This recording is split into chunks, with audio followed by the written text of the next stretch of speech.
नाज़रीन, अब सबसे पहले बात कर लेते हैं कि 8 लाख नौकरियां किस तरह आपको मिलेंगी। अब पाकिस्तान ने 2026 में बैरून मुल्क रोजगार के लिए एक बहुत ही बड़ा हदफ मुकर्रर किया है, जिसके तहत अगर अमारात की बात की जाए, खलीजी ममालिक की बात की जाए या दीगर रियासतों की बात की जाए तो 8 लाख पाकिस्तानी शहरियों के लिए नौकरियों का बंदोबस्त किया जाएगा। और इसका बारहा ऐलान जो है वो वज़ीर आज़म शहबाज शरीफ भी कर चुके हैं मुख्तलिफ ममालिक में खलीजी ममालिक के दौरों के हवाले से। और इसके साथ साथ पाकिस्तानी जो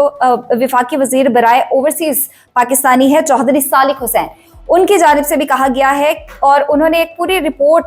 पेश की 2025 की, जिसमें उन्होंने बताया कि पाकिस्तान ने 7,40,000 अफराद को बैरून मुल्क रोजगार फराहम किया था और 2026 के लिए भी अब ये हदफ बढ़ाकर 8 लाख कर दिया गया है। और दुनिया भर में इस वक्त उन्होंने बताया कि 90 लाख से ज्यादा जो पाकिस्तानी हैं वो मुख्तलिफ ममालिक में जाके काम कर रहे हैं और जिनमें अक्सरियत जो पाकिस्तानी लोगों की है वो खलीजी ममालिक की है, जहाँ पे स्पेशली अगर बात करें कि सऊदी अरब में बहुत ज़्यादा जो पाकिस्तानी हैं वो जाके नौकरियां करते हैं। उसके बाद जो दूसरा नंबर आता है वो है मुत्तहिदा अरब अमारात का, और इसके बाद पूरी लिस्ट आती है जिनमें कतर भी शामिल है, जिनमें इंडोनेशिया भी शामिल है, जिनमें दीगर ममालिक जो है तुर्की शामिल है।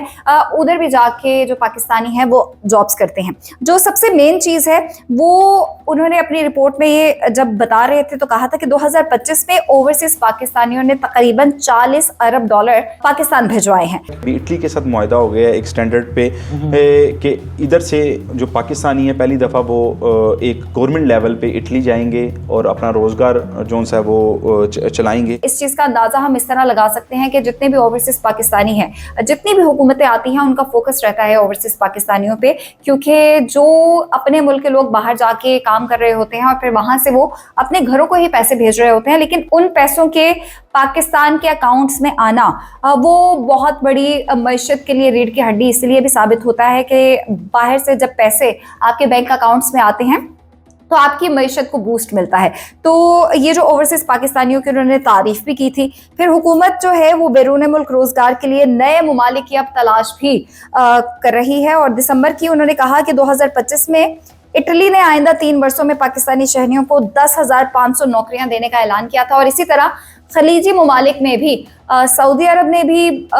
हालांकि वहाँ पे सऊदाइजेशन अब 60% से ज़्यादा बढ़ चुकी है, लेकिन उसके बावजूद जब वज़ीर आज़म शहबाज शरीफ सऊदी अरब के दौरे पे गए थे तो वहाँ पे ऐलान किया गया था कि पाकिस्तानी शहरियों को अब वहाँ पे मुख्तलिफ इदारों में मुख्तलिफ शोबों में नौकरियाँ दी जाएंगी। इसी तरह मुत्तहिदा अरब अमारात के जो प्रेसिडेंट का हालिया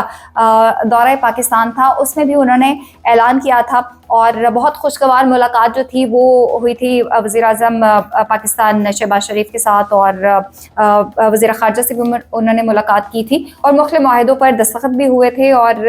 ये भी ऐलान किया गया था कि पाकिस्तानी शहरियों के लिए वहाँ पे भी अब जॉब्स जो हैं वो दी जाएंगी। तो ये सारी सिचुएशन जो है वो पाकिस्तानियों के लिए बहुत अच्छी है, जो स्पेशली बाहर जाके यानी खलीजी ममालिक में जाके, जिनमें सऊदी अरब और मुत्तहिदा अरब अमारात की बात की जाए वो सर फहरिस्त है, वहाँ पे जाके वो नौकरियाँ कर सकते हैं। और हुकूमत जो है पाकिस्तानी हुकूमत उसको बैक करेगी और वो सारी की सारी चीज़ें जो है प्रोवाइड करेगी। और ऐसे वाक़यात हमने हालिया दिनों में देखे भी। सऊदी अरब की अगर बात करें, जो लोग ड्राइवर बन के जा रहे थे तो बहुत से ऐसे सिचुएशंस जो है वो एयरपोर्ट्स पे हमने देखने को मिली कि ऑफलोड किया गया क्योंकि उनके पास लाइसेंस नहीं था। तो पाकिस्तानी वज़ीर जो दाखिला हैं मोहसिन नकवी, उनकी जानिब से बाकायदा उनकी ट्रेनिंग भी की गई, उनको लाइसेंस प्रोवाइड भी किया गया और फिर इसी तरह उन्होंने बहुत से लोगों को सऊदी अरब में नौकरी के लिए भेजा भी है।